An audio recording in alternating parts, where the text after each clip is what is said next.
জানেন মহাপ্রভু চলে যাওয়ার পর তার শিক্ষাটি প্রচারের দায়িত্ব মূলত স্বরূপ গোস্বামীগণ পালন করছিলেন। রূপ গোস্বামী, সনাতন গোস্বামী আদি স্বরূপ গোস্বামীগণ। তো সেই গোস্বামীগণ বিবিধ সেবায় ব্যস্ত ছিলেন। লুপ্ত তীর্থ উদ্ধার, বৈষ্ণব শাস্ত্র প্রণয়ন, এই যে আমরা ভক্তি রসামৃত সিন্ধু, উপদেশামৃত, ভাগবতামৃত, বৃহৎ ভাগবতামৃত, লঘু ভাগবতামৃত, ললিত মাধব, বিদগ্ধ মাধব সহ আরও অনেক গ্রন্থ তারা লিখে গেছেন মূলত আমাদের দিক নির্দেশনা দেওয়ার জন্য। আপনি যদি খালি ছোট্ট একটা বই, যে বইগুলোর নাম বললাম তার মধ্যে সবচেয়ে চিকন বই কোনটা? উপদেশামৃত, তাই না? কিন্তু এই উপদেশামৃতের এই শ্লোকগুলো যদি আমরা ফলো করতে পারি তাহলে একদম প্রিসাইজ, মানে অ্যাকুরেট নির্দেশনা দিয়ে গেছে কি করবেন কি করবেন না। আমার তো মনে হয় যে প্রতিদিন আমাদের এই উপদেশামৃত পড়া উচিত। উপদেশামৃত শ্লোক এই জন্যই ভক্তিশাস্ত্রী অনেকেই করেছেন, অনেকে ভক্তি বৈভবও করে ফেলেছেন। এই শ্লোকগুলি আমাদের মুখস্থ করতে বলা হয়েছে কেন? কারণ এই শ্লোকগুলি হচ্ছে আমাদের গাইড, আমাদেরকে সবসময় গাইড করবে এই শ্লোকগুলি। তো এই যে গ্রন্থগুলি লিখতেই তাদের সময় চলে গেছে। বৃন্দাবনের যে লুপ্ত তীর্থ, আগে কিন্তু বৃন্দাবনের এই লীলাস্থলীগুলো লুকায়িত ছিল। ভগবানের লীলাস্থলীগুলি মাঝে মাঝে আচ্ছাদিত হয়ে যায়, এটা ভগবানেরই ইচ্ছায়, আবার প্রকাশিত হয়, সেটাও ভগবানের ইচ্ছায়। তো এগুলো আচ্ছাদিত ছিল অনেক তীর্থস্থানই, তো এগুলো উদ্ধারেই তাদের সময় চলে গেছেন। তো ঠিক তখনই এই স্বরূপ গোস্বামীগণ, বিশেষ করে রূপ গোস্বামী, সনাতন গোস্বামী, আদেশক্রমে জীব গোস্বামী, এই তিনজনকে এই মহাপ্রভুর শিক্ষা বিস্তারের, প্রচারের দায়িত্বভার প্রদান করেন। নরোত্তম, শ্যামানন্দ, শ্রীনিবাসাচার্য। বুঝতে পেরেছেন? তা আজকে আমরা যে বৈষ্ণব ধারা, বৈষ্ণব পরম্পরায় আছি, এটার প্রচারের মুখ্য দায়িত্ব পালন করেছিলেন এই তিনজন আচার্য। আর বিশেষ করে বঙ্গদেশে এই নরোত্তম দাস ঠাকুর হচ্ছে এই প্রচারের অগ্রদূত। তো নরোত্তম দাস ঠাকুর এই এলাকার যিনি জমিদার ছিলেন, রাজা কৃষ্ণানন্দ দত্ত, তিনি একজন পুত্র সন্তান লাভের জন্য গঙ্গা জল এবং তুলসী দিয়ে শালিগ্রামের আরাধনা করছিলেন। তা একদিন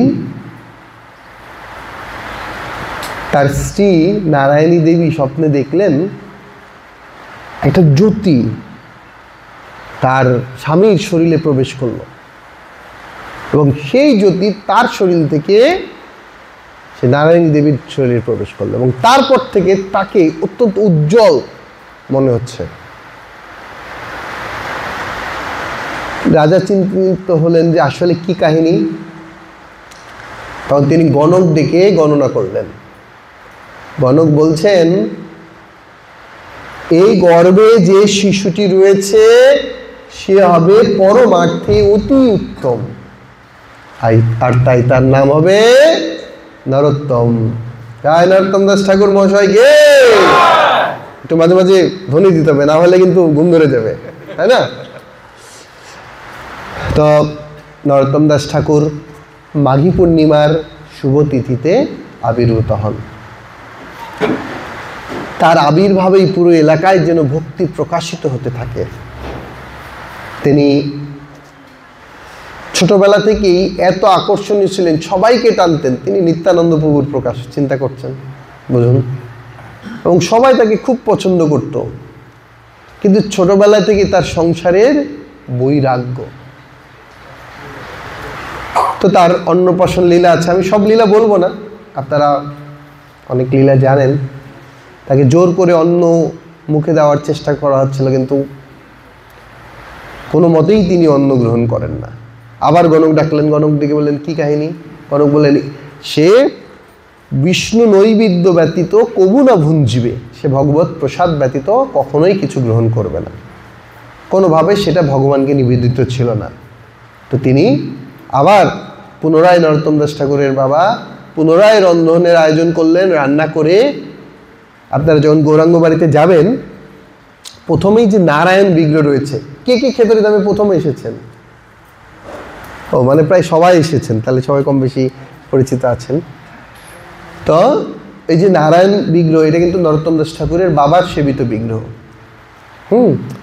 সেই বিগ্রহকে ভোগ নিবেদন করলেন, করার পর নরোত্তম দাস ঠাকুরের আনন্দের সাথে সেই অন্ন গ্রহণ করলেন।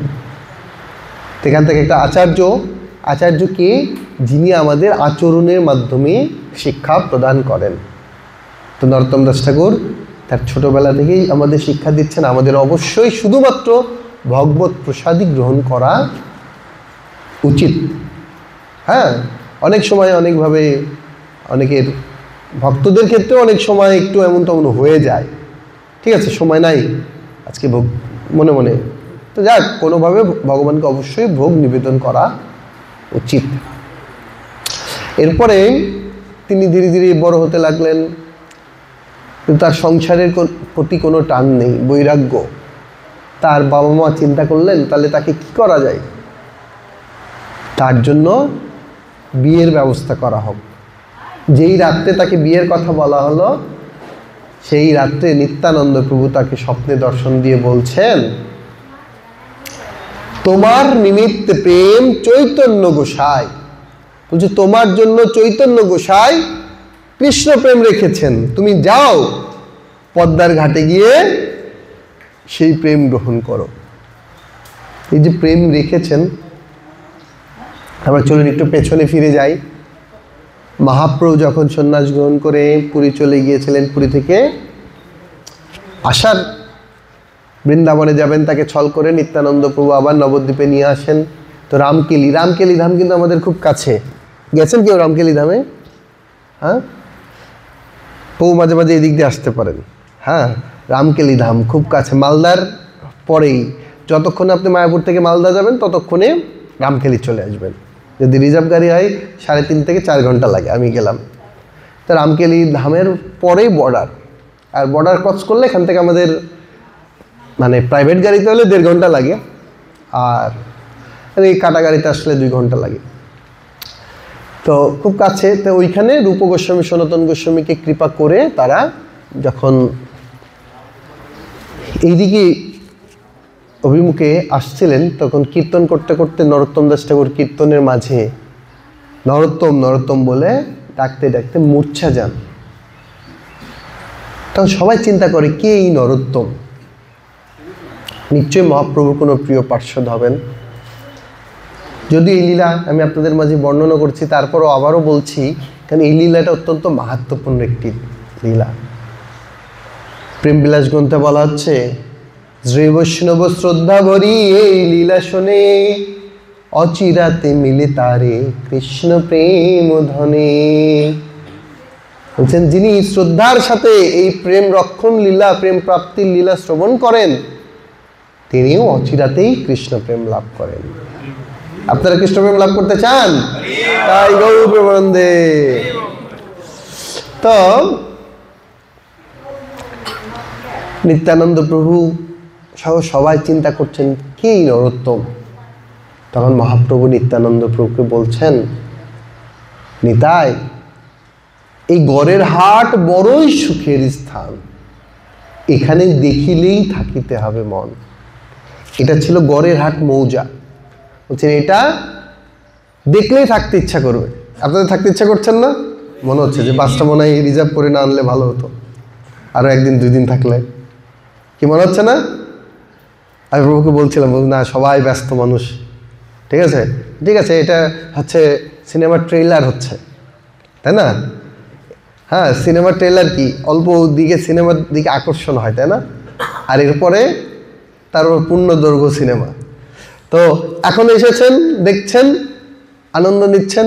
এরপরে যার যখন সময় হবে 2 দিন 3 দিন 4 দিন এসে ধামে এসে ধামবাস করবেন, ধামে জপ করবেন, কীর্তন করবেন, সেগুলি আপনারা করতে পারেন। আমি তো বলি আরও মায়েদের আরও বেশি জোর দিই, কারণ মায়েদের তো ছুটি নাই, বাবাদের তো মাঝে মাঝে ছুটি আছে, মায়েদের ছুটি আছে? অনেকের তো বাবার বাড়িতে গেলেও রান্না করে খেতে হয়, অনেকের, মানে সবার না, যাদের ভক্ত না। সেই জন্য আমি বলি এটাই বাবার বাড়ি মনে করবেন, চলে আসবেন সেখানে। হ্যাঁ, আমি ভক্তদের বলি 2 বার আসবেন বছরে, একবার হচ্ছে উৎসবের মধ্যে, আর একটা উৎসব ছাড়া। উৎসবের ছাড়া আসবেন, জপ করবেন, কীর্তন করবেন, প্রসাদ পাবেন, গৌরনিতাইকে ভজন শোনাবেন, কীর্তন শোনাবেন, কোনো সেবা নাই, শুধু প্রসাদ পাবেন। আর উৎসবের মধ্যে যখন আসবেন তখন আর কোনো খাতির যত্ন নাই, তখন এসে যে যার মতো লেগে যেতে হবে সেবায়। তা নরোত্তম দাস ঠাকুরের ব্যাপারে তখন মহাপ্রভু বলছেন যে নীলাচলে যাইতে যত কান দিয়াছ তুমি, সেই প্রেম দিনে দিনে বান্ধিয়াছি আমি। সে প্রেম রাখিবই আমি পদ্মাবতীর তীরে, নরোত্তম নামে পাত্র দিবই আমি তারে। বলছেন যখন সন্ন্যাস গ্রহণ করে মহাপ্রভু চলে যাচ্ছিলেন, মহাপ্রভুর বিরহে সমস্ত নবদ্বীপবাসী অঝোর ধারায় ক্রন্দন করছিলেন। তো এই যে ভগবানের বিরহে ভক্তের ক্রন্দন, সেটি কি ভগবানের প্রতি প্রেম না? মায়েরা, যারা বয়স্ক মায়েরা রয়েছেন, আগে বাবার বাড়ি থেকে আসার সময় কি করতেন? হ্যাঁ, কান্না করতেন না? কেন কান্না করতেন? কেন কান্না করতেন? পিতৃকুলের পিতা মাতা আত্মীয় স্বজনদের প্রতি, তাদের প্রতি ভালোবাসা, তাদের বিরহে, তাই না? তো মহাপ্রভুর বিরহে সমস্ত নবদ্বীপবাসী অঝোর ধারায় ক্রন্দন করছিলেন। তো সেটি কি ভগবানের প্রতি তাদের প্রেম। সে বলছে সেই প্রেম আমি বেঁধে রেখেছি। বলছেন মহাপ্রভু বলছেন তোমার প্রেম, কার প্রেম? নিত্যানন্দকে বলছেন, নিত্যানন্দের প্রেম, আমার প্রেম এবং সমস্ত নবদ্বীপবাসীর প্রেম আমি বেঁধে রেখেছি। আর সেই প্রেম আমি এই পদ্মারেই রাখব, আর সেই প্রেমেই নরোত্তম দাস ঠাকুরের জন্ম হবে। বুঝতে পারছেন তো? তাহলে আজকে যেখানে আপনারা পদ্মায় স্নান করতে যাবেন, সেই জায়গাটা কত মহিমান্বিত। সেই জায়গায় স্বয়ং মহাপ্রভু নরোত্তম দাস ঠাকুরের জন্য কৃষ্ণ প্রেম রেখেছেন। তাহলে সেই জায়গা কত মহিমান্বিত। তো যখন আপনারা স্নান করবেন, অত্যন্ত শ্রদ্ধার সাথে স্নান করবেন এবং পদ্মা দেবীর কাছে, মহাপ্রভুর কাছে, নরোত্তম দাস ঠাকুরের কাছে প্রার্থনা করবেন সেই কৃষ্ণ প্রেম লাভের জন্য। আসলে মহাপ্রভুর কৃপা, আচার্যের কৃপা বৃষ্টির মতো বর্ষিত হয়, কিন্তু সবাই কি সেটা ধরতে পারে? আমরা ছোটবেলায় দেখেছি যখন বৃষ্টি হতো, মায়েরা বৃষ্টির জল ধরে রাখতেন রান্না করার জন্য। হ্যাঁ, বৃষ্টির জলে নাকি রান্না ভালো হয়। তো যে যত বড় পাত্র ধরবে সে তত কৃপা ধরতে পারবে। তা আপনারা কতটা ঐকান্তিকতার সাথে এই ধামের কাছে, ঠাকুর মহাশয়ের কাছে, পদ্মা দেবীর কাছে, মহাপ্রভুর কাছে কৃপা প্রার্থনা করছেন, তার উপর কতটুকু কৃপা আপনারা লাভ করবেন সেটা নির্ভর করবে। নরোত্তম দাস ঠাকুর হচ্ছেন প্রেম ভক্তির মহাজন। তিনি রয়েছেনই প্রেম বিতরণের জন্য। এখানে আপনারা অনেকে স্বর্ণের মহাজন রয়েছেন, অনেকে অনেক কিছুর মহাজন রয়েছেন, তাই না? তো মহাপ্রভু কিসের মহাজন? প্রেম ভক্তির মহাজন, তাই না? একটা কথা আছে না, আপনাদের সোনার দোকান ঝাড়ু দিলেও অনেক টাকা, ধুলার দামও অনেক, নাকি? ওইটাও কেজি হিসেবে বিক্রি হয়।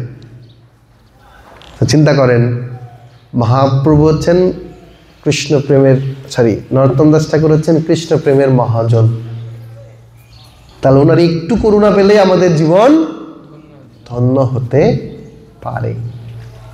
তো সেই করুণাটা নির্ভর করবে আমরা কতটুকু ঐকান্তিকতার সাথে ধামের কাছে, ওনার কাছে করুণা ভিক্ষা করছি, ওনাকে সন্তুষ্ট করার চেষ্টা করছি। তো নরোত্তম দাস ঠাকুরের জন্য এভাবে প্রেম রেখে যান। পদ্মা দেবীর কাছে যখন মহাপ্রভু এসে পদ্মায় অবগাহন করাই, তখন পদ্মা দেবী মহাপ্রভুকে বলেন, তার দেবী রূপে এসে, স্বরূপে এসে জিজ্ঞাসা করেন যে আমার জন্য কি সেবা। তখন মহাপ্রভু বলেন, তার ইচ্ছার কথা বলেন। তো বললেন, আমি কিভাবে চিনব কে এই নরোত্তম? বলছে, যার পরশে তুমি অধিক উচ্ছলিবা, সেই নরোত্তম প্রেম তারে তুমি দিবা। বলছে, যার স্পর্শে তোমার উথাল পাতাল ঢেউ হবে, তুমি বুঝতে পারবে সেই নরোত্তম, তুমি তাকে কৃষ্ণ প্রেম প্রদান করবে। এইভাবে মহাপ্রভু কৃষ্ণ প্রেম রেখে যান। এদিকে নিত্যানন্দ যেদিন স্বপ্নে দর্শন দিলেন, ওই দিনই মানে পরের দিন প্রাতকালে ভোরবেলা নরোত্তম দাস ঠাকুর গিয়ে যখন পদ্মায় অবগাহন করলেন, পদ্মায় উথাল পাথাল ঢেউ শুরু হলো। পদ্মা দেবী বুঝতে পারলেন, আজকে আমার সেই আনন্দের দিন। মহাপ্রভু যে সেবা আমাকে প্রদান করেছিলেন, সেই সেবার পূর্ণতা হতে চলেছে।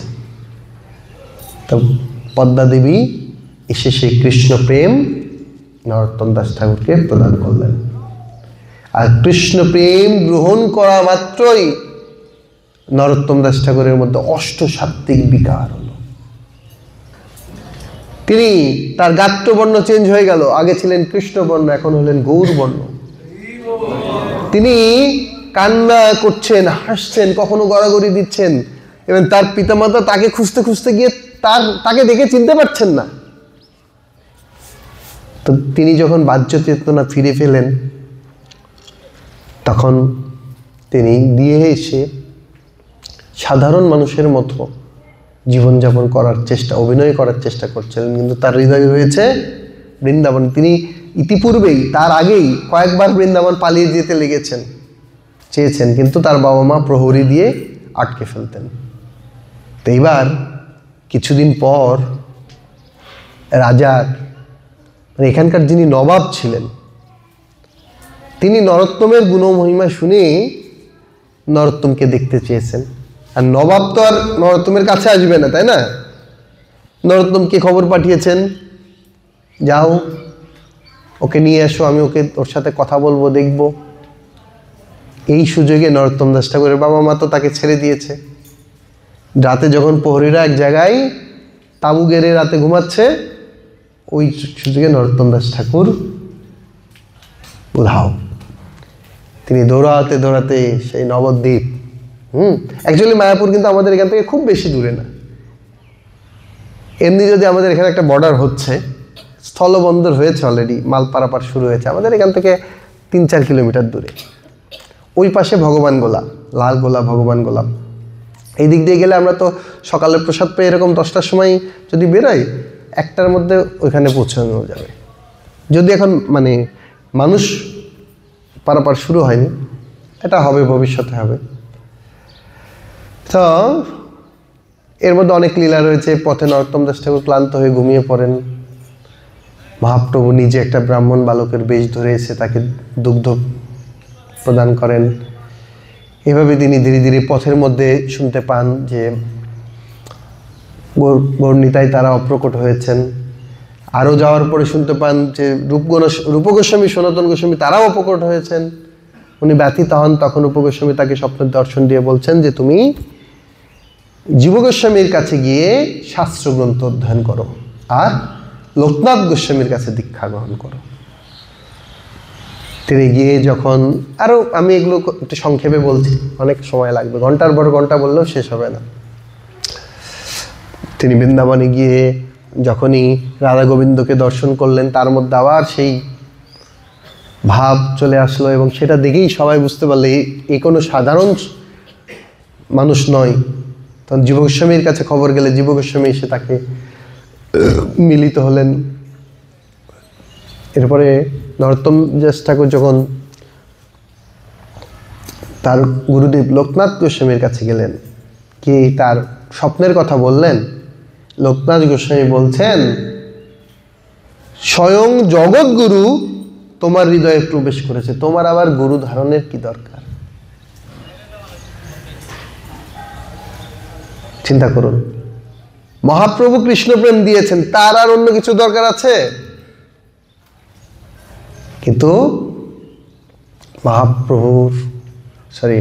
নরোত্তম দাস ঠাকুর বললেন, হে গুরুদেব, আপনি যদি আমাকে করুণা না করেন তাহলে আমাকে ভগবত সেবায় নিযুক্ত কে করবে?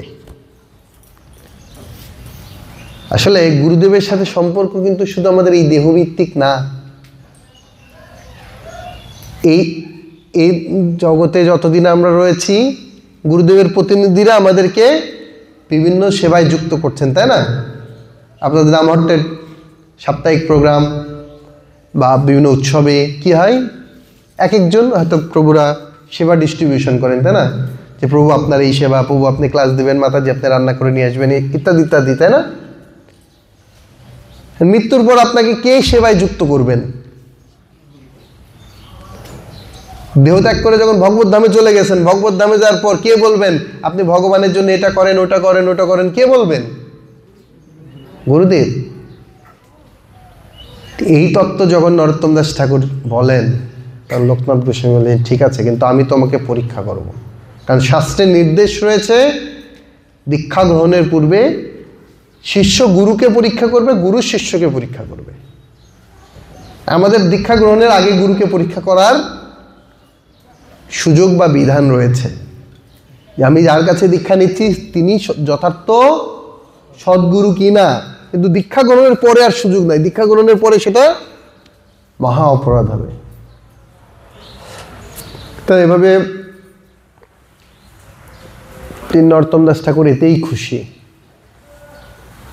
এরপরে কিছুদিন পর লোকনাথ গোস্বামী দেখছেন তিনি যেইখানে মলমূত্রাদি ত্যাগ করেন জঙ্গলের মধ্যে, তখন তো বৃন্দাবন ঘন জঙ্গল, এখন তার জঙ্গল খুঁজে পাবেন না, বৃন্দাবনের বন খুঁজে পাওয়াই কঠিন। তখন তিনি ভাবছেন কে এই কাজ করে, দেখতে হবে। তিনি একদিন মলমূত্রাদি ত্যাগ করে স্নান করতে না গিয়ে আর একটা ঝোপের মধ্যে লুকিয়ে থাকলেন। দেখলেন একটু পরে নরোত্তম এসে আর একটা ঝোপ থেকে একটা ঝাড়ু বের করে সেই জায়গা পরিষ্কার করে সুন্দর করে পরিষ্কার করছেন, আর পরিষ্কার করে এত আনন্দে ওই ঝাড়ু বুকে ধরে ক্রন্দন করছেন। দেখুন গুরু সেবার আনন্দ কাকে বলে। কি করছেন, কি সেবা করছেন? গুরুদেবের মলমূত্রাদি পরিষ্কার করছেন, আর কি করছেন? ওই ঝাড়ু বুকে ধরে ক্রন্দন করছেন। অনেক সময় আমাদের ক্ষেত্রে কি হয় যখন স্বাভাবিকভাবে নামহট্ট বলেন, মন্দির বলেন, যারা সেবা করে তারাই করে, মানে তাদের ঘাড়েই বেশি সেবা আসে, তাই না? অনেক সময় মনে হয় ওই অনুষ্ঠানের সময় চাপের সময় অনেকে যারা সেবা দেয় তাদের কাছ থেকে দূরে দূরে থাকার চিন্তা করে, কারণ দেখা হলে আবার কি না কি নিঃসেবার কথা বলবে। হ্যাঁ, অনেক সময় মনে হয় দেখলেই হয়তো আর একটা সেবার কথা বলছি, এটা শেষ করতে না করতে আরেকটা না হতে আরেকটা। আমাদের অনেক সময় বিরক্ত লাগে। আমি আমার কথা বলছি, আপনাদের কথা বলছি। আসলে কেন হয় সেটা জানেন? কেন হয় যে একজনের ঘাড়েই বেশি বেশি কেন সেবা আসে? কতজন সেবা করে না, ঘুরে বেড়াচ্ছে এটা সেটা। কত ভক্ত দেখবেন মন্দিরে আসবে, তাদের শাড়ির ভাঁজিও এমন তেমন হয় না। আমাদের প্রভুদের ধুতির ভাঁজি ভাঙে না, অনুষ্ঠান শেষ করে চলে যায়। আর কিছু ভক্ত দেখবেন ঘেমে টেমে হয়তো মানে শাড়ি টাড়ি ময়লা হয়ে, হ্যাঁ, মানে পরিশ্রম করতে করতে মানে ওই দিন জব করারও সময় পায় না। হয় এরকম, হয় প্রভুরা, হয় না আমারটা হয় এরকম। এটা কেন হয় জানতে চান? আসলে যারা ঐকান্তিকতার সাথে সেবা করে তাদের মহাপ্রভু বা গুরুদেব ভগবান পুরস্কৃত করেন। কি পুরস্কার জানেন? সেবা। সেবার পুরস্কার কি? সেবা করে যদি আপনার প্রতি গুরুদেব ভগবান সন্তুষ্ট হন তাহলে তার পুরস্কার হিসেবে কি পাবেন? আপনি কি পাবেন? আরো সেবা। ওই সেবাটা হয়তো যারা সেবা ডিস্ট্রিবিউশন করে তারা হয়তো বলছেন, কিন্তু প্রকৃতপক্ষে সেই সেবাটা আমরা কেউ দিচ্ছি না। সেই সেবাটা স্বয়ং মহাপ্রভু, স্বয়ং গুরুদেব আমাদের হৃদয় থেকে অনুপ্রেরণা দেয়, ওকে ওই সেবা। এবং হ্যাঁ, এমনও হয় আমরা দেখি, আমি একজনকে একটা সেবার কথা মনে করে রেখেছি, এই সেবাটা অমুক প্রভুকে দিব, পর ওই মুহূর্তে দেখছি অন্য একজন ভক্তকে আমি বলেছি, হঠাৎ বলে দিয়েছি, প্রভু আপনি এটা করেন। কারণ হয়তো আমরা যে যা সেবা পাচ্ছি এটা এমন না যে আমাদের ভক্তরা দিচ্ছেন, এটা মূলত মহাপ্রভুর ইচ্ছাতেই, কৃষ্ণের ইচ্ছাতেই সেই সেবাগুলি আমাদের উপর আসছে। তাহলে যদি আপনারা ভালো করে সেবা করেন তাহলে আরো কি পাবেন? জোরে করে বলুন, আরো কি পাবেন? তাহলে যদি আরো বেশি সেবা পান তাহলে খুশি না অখুশি? এটা মাথায় রাখতে হবে। আরো সেবা পাবেন তার মানে মহাপ্রভু আপনাকে বিশেষ করুণা করেছেন, আপনার সেবার দ্বারা ভগবান সন্তুষ্ট হয়েছেন। আর ওই জন্য যাদের যারা সন্তুষ্ট হন না তাদেরকে ভগবান সেবাও দেয় না। ওই জন্য সবসময় মন্দিরে বলেন, নামহট্টে বলেন, সব জায়গায় দুই ক্যাটাগরির ভক্ত থাকবে। একটা হচ্ছে খেটে মরা, আর একটা হচ্ছে আমি বলে যে শাড়ির ভাঁজ ভাঙে না। আমাদের গৃহস্থ ভক্তদের মধ্যেও আমরা দেখি, হ্যাঁ। তো সব জায়গাতে এটা কম বেশি থাকে। আপনারা যারা সেবা সাথে যুক্ত আছেন তারা দেখবেন, কেউ আসবে সবার আগে প্রসাদ পাওয়ার লাইনে, আর কেউ আসবে যে সেবা করতে করতে লাস্টে প্রসাদ থাকলে পেলো, না পেলে না পেলো। কিন্তু আমাদের কোনটা হওয়া উচিত? আমরা মহাপ্রভুর কৃপা, ওই যে কৃপা আশীর্বাদ যে পাওয়া যায়, দেখুন ওই ধরনের ভক্ত তারা বিরক্তও হয় না, তারা সেবা করে করে করে আরও সেবা চায়, আরও সেবা চায়, আরও সেবা চায়। তো এইটা হচ্ছে কারণ সেবার ফলে, গুরু সেবা বা ভগবানের সেবার ফলে, আসলে ভগবানের সেবা তো গুরু সেবাই, গুরুদেবই নিযুক্ত করেছেন, এই জন্য আমাদের মধ্যে দিব্য আনন্দ লাভ হয়। তো আমরা যেই সেবাই করি না কেন, যদি আমরা সেবার মধ্যে দিব্য আনন্দ লাভ করি, আমাদের সারাদিন কেন 24 ঘন্টার মধ্যে আপনি 22 ঘন্টা সেবা করলেও আপনার বিরক্ত আসবে না, হ্যাঁ। কিন্তু যদি আমরা লোক দেখানোর জন্য, শো আপের জন্য সেবা করি তাহলে আমাদের বিরক্ত ধরবে। আমাদের যদিও বলা ঠিক না, কিন্তু আমাদের দায়িত্ব তো বলা, এজন্য বলেই ফেলি। বর্তমানে কিন্তু শো অফ ডিভোটির সংখ্যা যথেষ্টই বেশি। আপনারা সবাই ভক্ত তাই বলছি, যথেষ্টই বেশি, হ্যাঁ। আপনি আপনাদের যে যার ফিল্ডে যে যেখানে আছেন সেখানে দেখবেন শুধু কিভাবে, হ্যাঁ, যখন কোনো মহারাজ আসবে, যে কোনো সিনিয়র ভক্ত আসবে, তখন মৃদঙ্গ বাদকের অভাব হবে না, তখন গায়কের অভাব হবে না, তখন পূজারী সেবার অভাব হবে না, তখন সামনে সামনে সেবা করার কোনো অভাব, মানুষের কোনো অভাব হবে না। কিন্তু যখন কেউ থাকবে না, তখন প্রভু আজকে আমার এই সমস্যা, আজকে এই সমস্যা, ওই সমস্যা, ওটা। কারণ আমরা করি কি, দেখাতে চাই অনেক সময়। আমার কথার দ্বারা কেউ অপরাধ নেবেন না।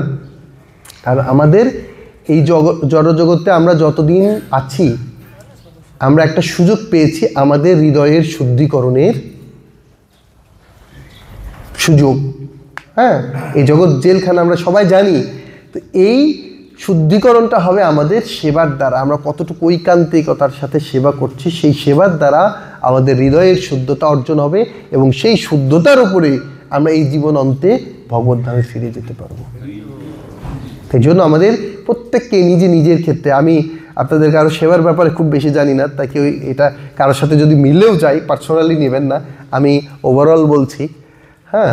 যে আপনারা ধামে এসেছেন তাও এই কথাগুলো বলছি। যদি ধামে এসে আপনাদের কোনো উপকার, ধামে এসেছেন যাদের ভগবত ধামে ভগবানের সাথে সম্পর্ক উন্নয়নে, গুরুদেবের সাথে সম্পর্ক উন্নয়নে সামান্য একটু যদি এক ধাপ আগায়, সেটাই আমি মনে করি আমার সার্থকতা।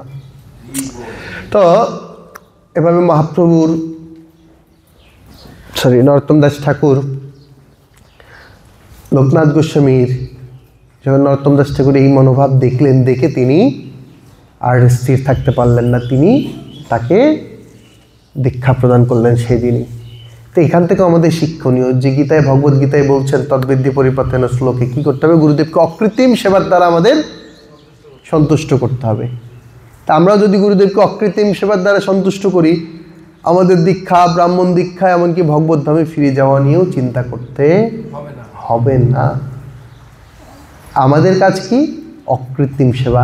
বলতে হবে না আপনাদের প্রচার, এটা নিজেকে খুঁজে বের করতে হবে। কেউ বললে আমরা করব নামহট্টের সেবা, না, আমি নিজে থেকে করব। কারণ হ্যাঁ, মানে সর্বক্ষণ আমাদের প্রচার কিভাবে গুরু কৃষ্ণের সেবায় যুক্ত থাকা যায়, সেইভাবে সেই মনোভাব নিয়ে আমাদের কাজ করতে হবে। এখানে এরপর নরোত্তম দাস ঠাকুর তিনি সাধন করছেন, সাধন ভজনে ব্যস্ত। একদিন তিনি ধ্যান করছেন, মানুষের সেবা করছেন। মানুষের সেবা কিন্তু খুব গুরুত্বপূর্ণ। আপনারা অর্চনের আগে মানুষ পূজা করেন না? গুরুদেবের মানুষ পূজা, প্রভুপাদের মানুষ পূজা। যে মানুষ পুজো অত্যন্ত তাৎপর্যপূর্ণ। কেন জানেন? কারণ অন্য সময় যখন আমরা আরতি করি অনেক সময়, তখন দেহ থাকে, মন থাকে না। আর মানুষ পূজা করার জন্য তো মন লাগেই, মন ছাড়া তো আর মানুষ পূজা হয় না। আমি দেখেছি মাঝে মাঝে দামোদর মাসে বাইরে ট্রাভেলিং করছি, যখন ট্রাভেলিং করি তখন কি হয়, সন্ধ্যায় দীপদান করতে পারি না, তখন কি করি, মনে মনে দীপ দেখায়। হাতে দীপও নাই, সামনে ভগবানও নাই, তখন মনে মনে ভগবানকে স্মরণ করে ভগবানকে দীপ দেখাই। ওই দীপ দেখানোর যে অ্যাটাচমেন্ট, যে আনন্দটা পাই, আমি আমার ব্যক্তিগত কথা বলছি, সরাসরি ভগবানকে দীপ দেখাই, সে আনন্দটা আমি পাই না। আমি আমার কথা বলছি। আমি এটা নিয়ে অনেক চিন্তা করেছি। কেন? আমার উত্তর যেটা পেয়েছি, যখন আমি সরাসরি ভগবানকে দীপ দেখাচ্ছি তখন আমার মনটা পূর্ণরূপে এখানে নাই। কিন্তু যখন আমি মানুষে দেখাচ্ছি তখন পূর্ণরূপে রয়েছে। এই জন্য আমাদের যে সেবাই করি না কেন গৃহে, ভগবানকে ভোগ লাগানো হোক, আরতি হোক, যতটুকুই আমরা সেবা করি, হরিনাম জপ হোক, আমাদের মনোনিবেশ করে করা উচিত। কারণ মন না থাকলে সেই জিনিসটা যথার্থভাবে হয়ে ওঠে না। চিন্তা করে দেখুন, মঙ্গল আরতি তো সবাই করা হয়। মঙ্গল আরতিতে কতবার বন্দে গুরু শ্রীচরণ অরবিন্দ আমরা বলি? কমপক্ষে 8 বার তো বলে, 8টা শ্লোকে। অনেক সময় ডবল বলা হয় 16 বার। আর আমি যদি প্রশ্ন করি, নিজেকে প্রশ্ন করুন, উত্তর দিতে হবে না। আচ্ছা, কতবার এই গুরুদেবের চরণ আমার স্মরণ হয় মঙ্গল আরতি করার সময়? নিজেকে প্রশ্ন করুন, আমাকে উত্তর দিতে হবে না, কাউকে বিব্রত করতে চায় না, কিন্তু চিন্তা করুন, আমার তো হয় না। আবার এই যে 8টা শ্লোক, 8টা শ্লোকের অর্থ মনে আছে সবার? আমি কাউকে জিজ্ঞেস করব না, কিন্তু মনে করে দেখবেন কটা শ্লোকের অর্থ আমরা জানি। অনেকে তো মানে পরেও না। আমি যখন আমাদের হরিনাম দীক্ষার পরীক্ষা নিলে আমি শ্লোকের অর্থ জিজ্ঞেস করি। আমি যে ভাষায় বলতে হবে না, গুছাই বললেই হবে, মুখস্থ বলতে হবে না। যখন আমি এই গুরুবাষ্টকম, এই 8টা শ্লোকের মাধ্যমে গুরুদেবের কার্যকলাপ বর্ণিত হয়েছে, আমরা যখন মঙ্গল আরতির সময় এই শ্লোকের অর্থগুলো বুঝে গাই, তখন আমাদের চোখের সামনে গুরুদেব ভেসে উঠবে। গুরুদেবের এই লীলাগুলি আমরা লাইভ দেখতে পাবো। আমরা মোবাইলে লাইভ দেখি, আমরা আমাদের হৃদয়ে লাইভ দেখতে পাবো, যদি আমরা মনোযোগ দিয়ে করি। এই গুরুবাষ্টকমটা যদি আমরা গাই, তো সবাইকে অনুরোধ করব, পরবর্তীতে গুরুবাষ্টকমটা ভালো করে পড়ে অর্থগুলো বুঝে কোন শ্লোকে কি বলা হচ্ছে। কারণ সংস্কৃত শ্লোকটা আমরা তো সেভাবে সবাই বুঝি না, কিন্তু অর্থগুলো, বাংলা অর্থগুলো বুঝে নিয়ে মঙ্গল আরতি গাওয়ার সময় বা মঙ্গল আরতি করার সময় ওই শ্লোকগুলির, ওই অর্থগুলির উপরে যদি আমরা মেডিটেট করি, আমরা স্মরণ করি, তাহলে দিনের শুরুতেই আমরা গুরুদেবের এই কার্যকলাপ আমাদের সামনে প্রকাশিত হবে। আমরা সারাদিন গুরু ভাবনাময় থাকতে পারবো। এই জন্যই শিলা প্রভুপাদ, অন্য সংগঠনে কিন্তু এটা নাই, বৃন্দাবনেও কিন্তু, অন্যান্য মন্দিরেও নাই। এই জন্য বৃন্দাবনেও কিন্তু কৃষ্ণ বলরাম মন্দিরে কিন্তু অন্য গাওয়া হয়, বিবাহরি শেষও গাওয়া হয়, কিন্তু প্রভুপাদ যে সমাধিতে কিন্তু এই গুরুবাষ্টকম গাওয়া হয়। ওটা যেহেতু অন্যান্য মন্দিরের সাথে সাদৃশ্য রেখে বৃন্দাবনে করতে হয়, তাই ওখানে করেছেন। প্রভুপাদ বাকি সব মন্দিরের জন্য নির্দেশ দিয়েছেন এই গুরুবাষ্টকম। কারণ দিনের শুরুতে যদি আমরা গুরুদেবের সাথে যথার্থ অ্যাটাচমেন্ট, যথার্থ সম্পর্ক রেখে দিনের শুরু করি, তাহলে সারাদিন আমরা কৃষ্ণ ভাবনাময় হতে পারব। যাই হোক, আপনারা আশীর্বাদ করবেন। আমি বড় বড় কথা বলছি, এগুলো যেন আমি নিজের ক্ষেত্রে প্রযোজ্য করতে পারি। হ্যাঁ, তো নরোত্তম দাস ঠাকুর সেটি করে দেখিয়ে দিয়েছেন। হ্যাঁ, তিনি তার গুরুদেবের সেবার মাধ্যমে, অকৃত্রিম সেবার মাধ্যমে গুরুদেবকে সন্তুষ্ট করে গুরুদেবের কৃপা আশীর্বাদ লাভ করেছেন। এরপরে তিনি যখন ধ্যান করছিলেন মানুষে রাধাকৃষ্ণের, তো স্বয়ং রাধারানী তাকে দর্শন দেন। দর্শন দিয়ে রাধারানী বলছেন যে তুমি আমার প্রাণনাথের জন্য দুগ্ধ আবর্তন করো। কি করো? দুধ তৈরি করো, ক্ষীর তৈরি করো। আর আমাদের কাউকে যদি রাধারানীর দর্শন দিয়ে বলেন এটা করতে, আমরা কি করব? লাপাতে লাপাতে সঙ্গে সঙ্গে করা শুরু করে দিব না? কিন্তু নরোত্তম দাস ঠাকুর কি করলেন জানেন? তিনি সর্বাগ্যে গুরুদেবের কাছে গিয়ে সবিস্তারে এই ঘটনা খুলে বললেন।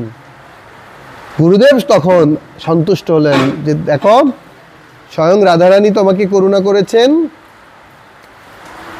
তুমি যাও, আমি তোমাকে আশীর্বাদ করি, তুমি রাধারানীর মনোবিলাস পূর্ণ করো। কি করলেন? রাধারানী তাকে কৃপা দিয়েছেন, আর গুরুদেব তাকে কি করলেন? আরে এটা হ্যাঁ, গুরুদেব তাকে কি করলেন? তার সাথে আরো কৃপা আশীর্বাদ। হরে কৃষ্ণ, হরে কৃষ্ণ, হরি বল। হরে কৃষ্ণ, হরে কৃষ্ণ, কৃষ্ণ কৃষ্ণ হরে হরে, হরে রাম, রাম রাম হরে হরি বল, হরি বল। হরে কৃষ্ণ, হরি বল। না, ওই কটটা লাগাই দাও, ওই কটটা খুলে এখানে লাগাই দিলে তাই। হ্যাঁ, লিড আলাদা। আচ্ছা, দেখ আমি আলোচনার পাঠের শেষ দিকেই রয়েছি। আচ্ছা থাক, বৃষ্টির মধ্যে আর আনতে হবে না। এখানে আছে কি প্রভুদেরটা? আচ্ছা, রুমে থেকে আর যেতে হবে না, এটা হবে না।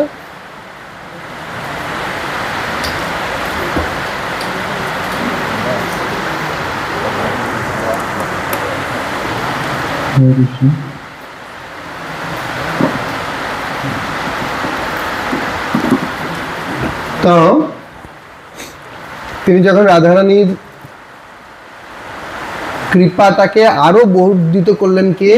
গুরুদেব শিষ্যকে রাধারানীর সেবা করার উপযুক্ত তৈরি করলেন। এখান থেকে একটা গুরুত্বপূর্ণ শিক্ষা আমাদের জন্য। আমরা প্রায় দেখি যখন কেউ একটু সিনিয়র হয় বা একটু মানে ভক্তিতে কিছুদিন যায় এবং তার আরো বড় বড় ভক্তদের সাথে পরিচয় হয়ে যায়, তখন তার কাছে যাদের মাধ্যমে সে কৃষ্ণ ভক্তিতে এসেছেন তাদের গুরুত্বটা একটু কম হয়ে যায়, তখন ডাইরেক্ট কানেকশন হয়ে যায় সিনিয়র ভক্তদের সাথে। হয়, এরকম হয়। তখন অনেক সময় আমরা মনের অজান্তেই বা জেনে শুনেই হোক, যেভাবেই হোক, আমরা আমাদের যাদের করুণায় আমরা এই ভক্তি জীবনে এসেছি তাদের চরণে অপরাধ করে বসি। কিন্তু যারা এই যথার্থ সিস্টেমটা মেনে চলে, তারা যত সিনিয়রই হোক। আমি মুম্বাই গিয়েছিলাম, সেখানে শ্রী শ্রীমৎ রাধানাথ স্বামী, গুরু মহারাজ এদের শিষ্যরা, ওখানে কাউন্সিলিং সিস্টেম, যত সিনিয়র ভক্তই হোক, হ্যাঁ, সে তার কাউন্সিলরের তত্ত্বাবধানে থাকে। যা করবে কাউন্সিলরকে জিজ্ঞেস না করে একটা কিছু করবে না। তাদের ভক্তি কিন্তু অনেক অনেক উন্নত। আমি কাউকে ছোট করছি না, কেউ, মানে আমি জাস্ট উদাহরণ দিচ্ছি। আপনাদেরও যদি কখনো সুযোগ হয়, আপনারা দেখবেন অনেক সিনিয়র ভক্ত, কিন্তু তাদের যে চেন অফ কমান্ড বলেন, বৈষ্ণবদের মধ্যে যে আনুগত্যতা, সুন্দর ব্যবহার, আচরণ, এটা অসাধারণ। হ্যাঁ, আমার বাবার অ্যাক্সিডেন্টের কারণে 2 বছর আগে যখন আমরা ভক্তিবেদান্ত হসপিটাল, যেটা ইসকনের একটা খুব সুন্দর হসপিটাল আছে, আপনারা জানেন কিনা, এবার আমি ওইখান থেকে টেস্ট করে আসলাম। আমরা 6 জন ভক্ত। আমি তো এখন যে কোনো ভক্ত আসলে আমাদের মন্দিরের যত ট্রিটমেন্ট ওইখানে পাঠাই। খুব সুন্দর ব্যবস্থাপনা, খুবই সুন্দর। তো ওইখানে তো ওই সুবাদে ওই অনেকদিন তাদের সাথে মানে কানেকশন, তাদের এত ওই বৈষ্ণবতা, যদিও রাধানাথ মহারাজ অন্যান্য মহারাজ বলে বাংলাদেশে গিয়ে তোমরা বৈষ্ণবতা শিখে আসবে, আর আমার তো মনে হয় আমাদের ওনাদের কাছে গিয়ে শেখা উচিত। আমি আমার উপলব্ধি থেকে বলছি। হ্যাঁ, তাদের এত সেবা পরায়ণতা, এত ঐকান্তিকতা আসলে ভাষায় প্রকাশ করার মতো না। তো যাই হোক, কেন? কারণ এই আনুগত্যতার মাধ্যমে শক্তি সঞ্চারিত হয়। আমরা যখন আমাদের সিনিয়রদের প্রতি আনুগত্য থাকবো, তখন কি হবে? ওই যে নরোত্তম দাস ঠাকুর যখন গুরুদেবের কাছে গেছেন, গুরুদেব কি করেছেন? আরো তাকে শক্তি প্রদান করেছেন যাতে তিনি রাধারানীর সেবা আরো ভালো করে করতে পারেন। এবং এরপরে যখন রাধারানীর সেবা করছিলেন মানুষে, তখন দুধ জল দিচ্ছেন, দেখছেন দুধ উবলে যাচ্ছে, পড়ে যাচ্ছে, হাতের কাছে কিছু নেই, আঙুল দিয়ে দিয়েছেন। পরে নরোত্তম দাস ঠাকুরের যখন বাহ্য চেতনা ফিরে পেলেন, তখন দেখলেন তার আঙুল পুড়ে গেছে। এটাও এসে গুরুদেবকে বললেন। তখন গুরুদেব বলছেন, নরোত্তম, তোমার জীবন ধন্য। তো যাই হোক, আমি আর দীর্ঘায়িত করবো না, অনেকক্ষণ আপনারা শুনছেন, আপনারা ধাম দর্শনে যাবেন। তো অনেক অনেক লীলা রয়েছে, যে লীলা বলে শেষ করা যাবে না। আমাদের নরোত্তম বিলাস গ্রন্থ রয়েছে, এই বইটা নিয়ে আপনারা বিস্তারিত পড়বেন। আমি আর দু একটা লীলা বলে শেষ করব, যে দুইটার বলবো আগেই বলেছিলাম।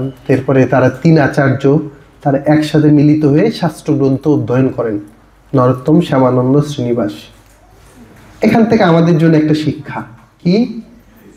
আগেই বলেছি, কে কে? নরোত্তম, শ্যামানন্দ, শ্রীনিবাস, মহাপ্রভু, নিত্যানন্দ প্রভু এবং অদ্বৈত আচার্য। তারা আবির্ভূত হয়ে তারা কি করছেন? জীব গোস্বামীর তত্ত্বাবধানে থেকে শাস্ত্র গ্রন্থ অধ্যয়ন করছেন। তাহলে এখান থেকে আমাদের শিক্ষণীয় কি, আমাদের গ্রহণ করার কি? তারা যদি অন্য কারো তত্ত্বাবধানে থেকে শাস্ত্র অধ্যয়ন করতে পারে, তাহলে আমাদের কি করণীয়? আমাদেরকেও আমাদের সিনিয়র কর্তৃপক্ষ বা যারা আমাদের সিনিয়র ভক্ত রয়েছে, আমাদের কাউন্সিলর রয়েছে, তাদের তত্ত্বাবধানে থেকে আমাদের শাস্ত্রগ্রন্থ অধ্যয়ন করা উচিত। ঠিক কিনা? ভুল বলছি না তো? হ্যাঁ, এইগুলি আচার্যদের জীবনী থেকেই শিক্ষা। এরপরে কিছুদিন পর নরোত্তম দাস ঠাকুর শ্যামানন্দ প্রভু শ্রীনিবাস আচার্যকে ডেকে বলছেন, এবার তোমরা যাও, তোমরা গিয়ে বঙ্গদেশে প্রচার করো। তাদেরকে পাঠিয়ে দিলেন প্রচার করার জন্য। আর আসার সময় তারা কি করছিলেন? বড় বড় সিন্ধুকে আচার্যদের গ্রন্থ নিয়ে আসলেন। কি কি? এই যে রূপ গোস্বামী, সনাতন গোস্বামীদের লেখা গ্রন্থগুলি, বহু ছোট ছোট, কিন্তু তখন তো এক একটা গ্রন্থ হয়তো বড় বড় গ্রন্থ, কারণ পাতার উপর লেখা ছিল। সেই গ্রন্থ নিয়ে আসার পথে গ্রন্থগুলি হারিয়ে যায় বনবিষ্ণুপুর নামক জায়গায়। সেখানে রাজা বীর হাম্বির, তিনি ছিলেন দস্যুরাজ, তার দস্যু বাহিনী ছিল, আবার রাজাও। তার গণক ছিল, গণনা করে বলে দিতেন এই সেই পথে মহামূল্যবান সম্পদ যাচ্ছে, আর তার ডাকাত বাহিনী গিয়ে ডাকাতি করে নিয়ে আসতেন। যথারীতি সেটাই হলো। এবার সকালবেলা উঠে দেখলেন নরোত্তম দাস ঠাকুররা তাদের গ্রন্থগুলি নেই, তারা চিন্তিত হয়ে গেলেন। শ্রীনিবাস আচার্য বলছেন, ঠিক আছে, তুমি যাও, তুমি গিয়ে এই গ্রন্থ উদ্ধারের তোমরা দুজন গিয়ে গ্রন্থ প্রচার করো, প্রচার করো, আর আমি এই গ্রন্থ উদ্ধারের দায়িত্ব গ্রহণ করছি। শ্রীনিবাস আচার্য রয়ে গেলেন গ্রন্থ উদ্ধারের জন্য, আর নরোত্তম দাস ঠাকুর এবং শ্যামানন্দ প্রভু খেতড়ি ধামে ফিরে আসলেন। এসে নরোত্তম দাস ঠাকুর চিন্তা করছেন, আমরা গ্রন্থ হারিয়েছি তো কি হয়েছে, গ্রন্থের শিক্ষা তো আর হারায়নি। তখন তিনি এই গ্রন্থের শিক্ষার আলোকে, কোন গ্রন্থের শিক্ষার আলোকে? আমাদের আচার্যদের সেই গ্রন্থের শিক্ষার আলোকে শিক্ষাগুলিকে সহজ বাংলা ভাষায় ভজনে রূপদান করলেন। জয় নরোত্তম দাস ঠাকুর মশাই গে। এই যে আমরা ভজনগুলি, গুরু বন্দনা, যেগুলি নরোত্তম দাস ঠাকুরের ভজনগুলি, প্রেম ভক্তি চন্দ্রিকা নামে বিখ্যাত, প্রার্থনা, এগুলি এক একটা হচ্ছে এই এক একটা গ্রন্থের নির্যাস, সার স্বরূপ। কেউ যদি এই নির্দেশনাগুলি পালন করে, তার ভগবদ্ধামে ফিরে যাওয়ার জন্য আর কোনো বাধা থাকতে পারে না। এই যে একটা গুরুবাষ্টকম, গুরু পূজায় আমরা গাই, গুরু মুখ পদ্ম বাক্য চিত্তেতে করিয়া ঐক্য, আর না করিও মনে আশা। এই একটা জিনিসই যদি আমরা পালন করি, আমাদের আর কোনো কিছুর বাধা থাকে? হ্যাঁ, এখানে তো আমরা সবাই ভক্ত, কিন্তু আমরা ওইটা পারি না। সেই নির্দেশনাগুলি নরোত্তম দাস ঠাকুর দিয়েছেন। এই ভজনগুলি ভজনতলিতে বসে লেখা হয়েছে। এখান থেকে 1 কিলোমিটার ডানে গেলেই ভজনতলি, সেখানে বসে নরোত্তম দাস ঠাকুর এই ভজনগুলি লিখতেন। আর নরোত্তম দাস ঠাকুর আসার পরে চিন্তা করলেন যে তার গুরুদেব তাকে 3টা নির্দেশ দিয়েছিলেন। কুইজ আছে আপনাদের? ট্যুর শেষে কুইজ হবে নাকি প্রভু? কুইজ হলে কুইজের প্রশ্ন আগে আমি ফাঁস করে দিই, 2টা প্রশ্ন ফাঁস করে দিব, ঠিক আছে? হ্যাঁ, কুইজ হলে 2টা প্রশ্ন অবশ্যই রাখবেন। হ্যাঁ, সেটা হচ্ছে কি কি নির্দেশ দিয়েছিলেন নরোত্তম দাস ঠাকুরের গুরুদেব? শুনতে চান? না শুনলে তো উত্তর দিতে পারবেন না নাকি? একটা হচ্ছে নাম সংকীর্তন। কি নাম সংকীর্তন, বিগ্রহ সেবা আর বৈষ্ণব সেবা। কি কি? সবাই তো পাস, তাই না? এরপর একটু কঠিন প্রশ্ন। তো উনি নাম সংকীর্তন করছিলেন, বৈষ্ণব সেবা দিচ্ছিলেন। জানেন গৃহস্থ, আপনারা বৈষ্ণব সেবার সব এক্সপার্ট। হ্যাঁ, আপনাদের বলার কিছু নাই। তো যখন বিগ্রহ সেবার কথা চিন্তা করলেন, তিনি স্বপ্নে 6টা বিগ্রহের দর্শন পেলেন নরোত্তম দাস ঠাকুর। কয়টা বিগ্রহ? নাম শুনতে চান? এটা কুইজের সেকেন্ড প্রশ্ন। এই 6টা বিগ্রহ কি কি? আমি একটু সহজ করে বলি, ঠিক আছে? মনে রাখতে সুবিধা হবে। শ্রীকৃষ্ণ, গৌরাঙ্গ মানে রাধারানী সহ প্রত্যেকটাই। শ্রীকৃষ্ণ, গৌরাঙ্গ এই দুটো তো ভুল হবে না। রাধাকান্ত, বল্লভীকান্ত, রাধারমন, ব্রজমোহন। ঠিক আছে? একটু এখনো মনে কষ্ট হচ্ছে, তাই না? আমি আরেকটু সহজ করি। শ্রীকৃষ্ণ, গৌরাঙ্গ তো ভুল হবে না। রাধাকান্ত মন্দির আমাদের আছে, বল্লভীকান্ত মন্দির এখন আমাদের নাই। এখানে ব্রজমোহন আর রাধারমন উত্তরায় আছে, তাই না? তাহলে এইভাবে মনে রাখার সহজ। শ্রীকৃষ্ণ, গৌরাঙ্গ, রাধাকান্ত, বল্লভীকান্ত, রাধারমন, ব্রজমোহন, এই 6টা বিগ্রহ স্বপ্নে দর্শন করলেন। তিনি বিগ্রহ বানাতে দিলেন। 5টা বিগ্রহ অ্যাজ ইট ইজ হলো, কিন্তু গৌরাঙ্গ বিগ্রহটার কোনোভাবেই হয় না। কয়েকবার নরোত্তম দাস ঠাকুর যখন উপবাস করা শুরু করলেন, তখন ভগবান মহাপ্রভু স্বপ্নে দর্শন দিয়ে বলছেন, নরোত্তম, তুমি আমার বিগ্রহ শত চেষ্টা করেও বানাতে পারবে না। কেন? আমার বিগ্রহ আমি বানিয়ে রেখেছি। তুমি যাও অমুকের ধানের গোলায়, সেই বিগ্রহ পাবে। নরোত্তম দাস ঠাকুর সেখানে গেলেন, দেখলেন বড় বড় সাপ। সবাই যেন ওখানে সাপ আছে। নরোত্তম দাস ঠাকুর গিয়ে কারো কথা না শুনে ধানের গোলা খুললেন। সেখান থেকে তিনি সোনার গৌরাঙ্গ লাভ করলেন, যেটা বর্তমানে ভারতের জিয়াগঞ্জ দুধঘাটে আছে। যদি অন্য সময় দর্শন দেয় না, শুধুমাত্র গৌর পূর্ণিমা আর নরোত্তম দাস ঠাকুরের তিরোভাব তিথি, এই 2 তিথিতে দর্শন দেন। যাক, মহাপ্রভুর কৃপায় আমরা দর্শন পেয়েছি। অন্য দিনে গিয়েছিলাম, বাট অনেক। তো আসলে এই যে বিগ্রহ প্রতিষ্ঠা, এই 6টা বিগ্রহ প্রতিষ্ঠা দিন হলো এই গৌর পূর্ণিমা মহোৎসব। আর ওই দিনই ছিল ইতিহাসের সবচেয়ে বড় বৈষ্ণবীয় যে খেতুরি উৎসব। ওই উৎসব এত বড় হয়েছিল যে নরোত্তম দাস ঠাকুর, বিশেষ করে তার জ্যাঠাতো ভাই সন্তোষ দত্ত ছিল, তিনি এত সুন্দর আয়োজন করেছিলেন যে নবদ্বীপ, পুরী, বৃন্দাবন থেকে সমস্ত ভক্তরা আসবেন। সমস্ত ভক্তদের নিমন্ত্রণ করেছেন। জাহ্নবী মাতা বাইরে কোথাও যেতেন না, কিন্তু নরোত্তম দাস ঠাকুরের কথা শুনে যেই শুনেছে সেই এসেছে। আমি আগে শ্রীপাদপতি উদ্যান প্রভুকে জিজ্ঞেস করছিলাম, প্রভু, এই যে খেতরি ধাম বাস করলে 3 ধাম বাসের ফল লাভ হয়, এটা কিভাবে? আমিও আগে মানে তত্ত্বটা কি জানতে তো হবে, তাই না? তখন প্রভু বলছিলেন, ধামবাসের মুখ্য উদ্দেশ্য হচ্ছে ধামবাসীদের সঙ্গ করা, তাদের কৃপা লাভ করা। বলছেন খেতরি ধামে এই 3 ধামের সমস্ত ভক্তরা এসেছিল। হ্যাঁ, তাদের চরণ ধুলি রয়েছে। তো যদি কেউ খেতরি ধাম বাস করে, তাহলে নবদ্বীপবাসী, পুরীবাসী, বৃন্দাবনবাসী, ধামবাসী ভক্তদের চরণ ধুলি লাভ করা হয়ে যায়, তাদের সঙ্গ লাভ করা হয়ে যায়। আসলে আমরা অনেক সৌভাগ্যবান, সৌভাগ্যবতী যে খুব সহজেই আমরা অত কষ্ট করে যেতে হয়নি, দিনের দিন যাচ্ছি, তাই না?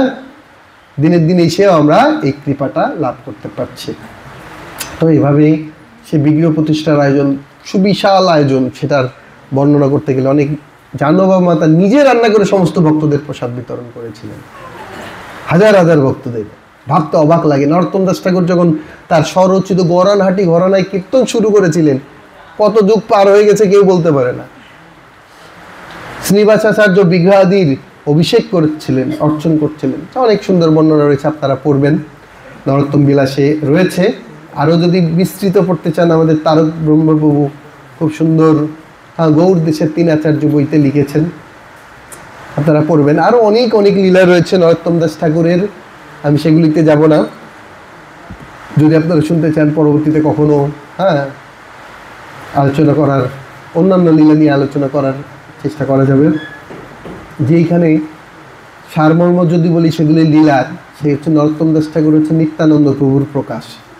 আর নিত্যানন্দ প্রভু যেমন কৃপালু, অদোষ দোষী, সে কোনো যোগ্যতা বিচার করে না, এ যোগ্য কি অযোগ্য, সে কৃপা করার জন্য বসে থাকে।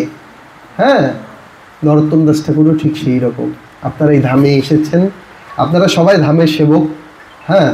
আপনারা এখানে যারা উপস্থিত রয়েছেন আমাদের তাঁতিবাজার থেকে, সবাই আপনাদের সেই সহযোগিতা নিয়ে যে আমরা সেই খেতুরি উৎসবের মানে ধীরে ধীরে পরিবর্তিত হয়ে সেই গৌর পূর্ণিমার পরিবর্তে নরোত্তম দাস ঠাকুরের তিরোভাব তিথি সে মহৎ উৎসবে পরিণত হয়েছে, যেখানে লক্ষ লক্ষ ভক্ত আসে।